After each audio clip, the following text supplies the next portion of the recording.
Guys, कैसे हैं आप सब। उम्मीद करते हैं आप लोग अच्छे होंगे। दोस्तों, मैं दिलीप, आज मैं आप लोगों के लिए नया पॉडकास्ट लेकर के आया हूँ। दोस्तों, इसमें मैं आप लोगों को बताऊंगा जो नया अध्याय है, अध्याय 3, जिसमें आप लोगों ने पहला और दूसरा अध्याय देखा, सुने। और नेक्स्ट अध्याय जो है वो है आत्मनुशासन और उत्तरदायित्व। इसमें जे पॉल गेटी ने बताया है कि जो भी व्यक्ति व्यवसाय के शिखर पर पहुंचना चाहता है, उसे आदत की शक्ति का सामना करना चाहिए। उसे उन बुरी आदतों को तुरंत छोड़ देना चाहिए जो उसे मिटा सकती हैं, और उतनी जल्दी ही उन आदतों को डाल लेना चाहिए जो उसे मनचाही सफलता दिला सकती हैं। दोस्तों, वाकई में इन ऐसी आदतों को डालिए जिससे आप अच्छी सफलताएं प्राप्त कर सकते हैं। दोस्तों, इसमें बताया गया है कि अपने जीवन का व्यक्तिगत उत्तरदायित्व स्वीकार करने के लिए खुद को अनुशासित करें, क्योंकि अनुशासन होने की योग्यता और इच्छा की खुशी, स्वास्थ्य, सफलता और उपलब्धि व्यक्तिगत नेतृत्व के लिए अनिवार्य है। उत्तरदायित्व स्वीकार करना बहुत ही मुश्किल अनुशासन है, लेकिन इसके बिना सफलता संभव नहीं है। अपने जीवन के अप्रिय पहलुओं की जिम्मेदारी स्वीकार न करना और इसके लिए दूसरे लोगों, संस्थाओं और स्थितियों को जिम्मेदार ठहराना सफलता के लिए घातक है, जिसके कारण परिणाम के नियम की अवहेलना होती है और आपका चरित्र कमज़ोर होता है, आपका संकल्प डगमगाता है और आपके मानवीय गुणों में कमी आती है। इससे बहाने बनाने की अंतरीण प्रक्रिया शुरू हो जाती है। महान रहस्य का ज्ञान है, जिसमें बताया गया है कि 21 सदी के 21 साल की उम्र में एक छोटे से अपार्टमेंट में रहता था। जो ब्रायन ट्रेसी हैं, ये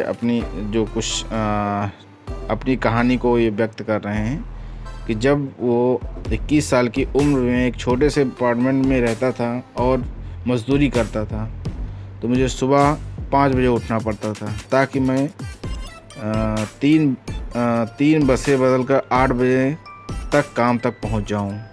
मैं शाम को 7 बजे थका मांदा घर लौटता था, क्योंकि दिन भर ईंटें, सीमेंट, रेत उठाते उठाते मेरी हालत पस्त हो जाती थी। मजदूरी इतनी कम थी कि मुश्किल से गुजारा हो पाता था। मेरे पास कार नहीं थी, रेडियो और टीवी नहीं था, बचत का तो सवाल ही नहीं उठता। कपड़े तो सिर्फ ज़रूरत लायक ही थे।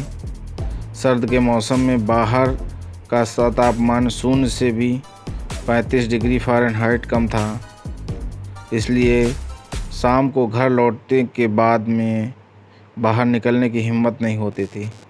कभी कभार मुझ में पर्याप्त ऊर्जा होती थी कि मैं एक छोटे से अपार्टमेंट में किचन की टेबल में बैठकर कुछ पढ़ने लगता था।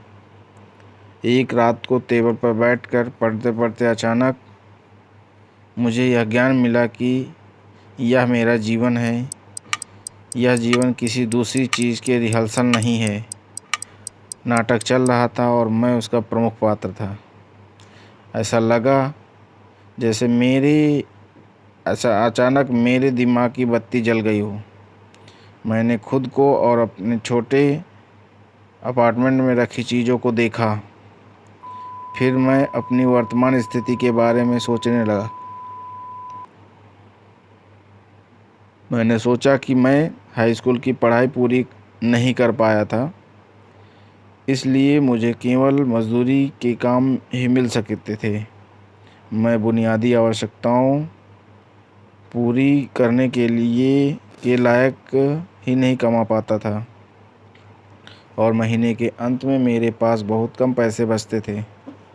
अचानक मुझे एक दिन राहत से पता चला कि जब तक कि मैं नहीं बदलूँगा, तब तक कि कोई चीज़ नहीं बदलेगी। कोई दूसरा मेरे लिए कुछ नहीं करेगा। सच तो यह है कि किसी दूसरे को मेरी परवाह नहीं थी।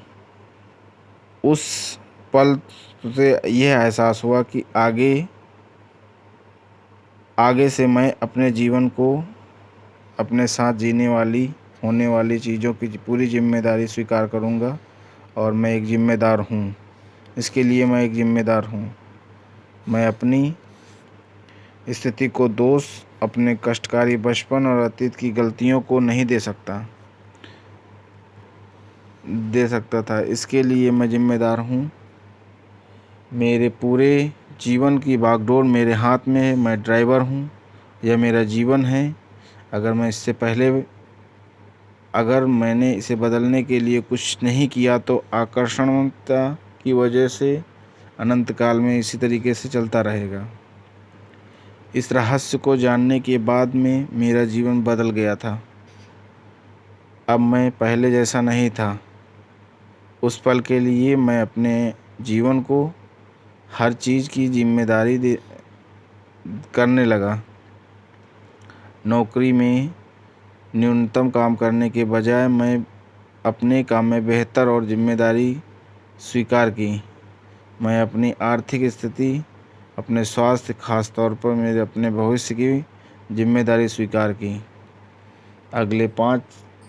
अगले दिन मैं लंच ब्रेक में नज़दीकी बुक स्टोर गया और वहाँ पर कुछ पुस्तकें खरीद ली। यही से सहायक जानकारी, विचारों, सबकों और पुस्तकें खरीदने की आजीवन आदत शुरू हो गई।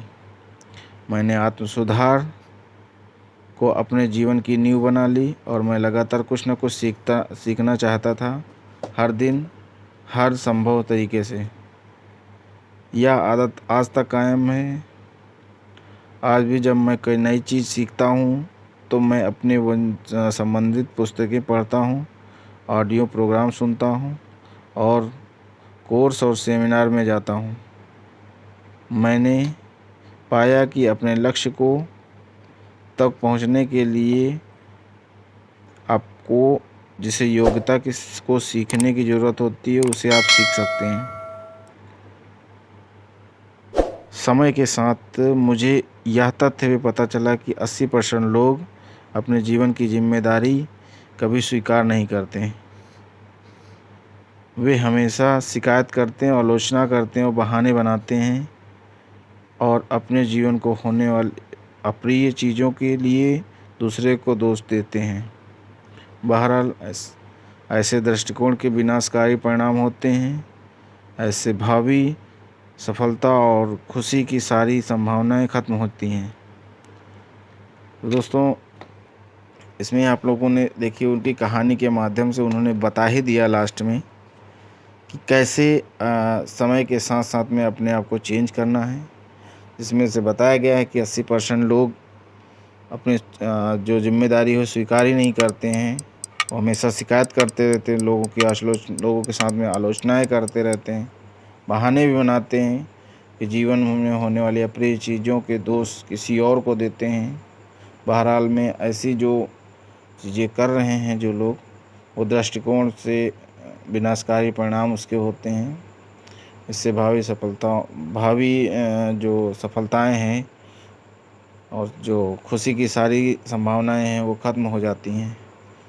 कृपया ऐसा ना करें। अपने जीवन को, अपने लक्ष्य को ज़रूर से ज़रूर उस पर काम करें और मेहनत करें और मिलते हैं नेक्स्ट पॉडकास्ट के साथ में। तब तक के लिए जय हिंद।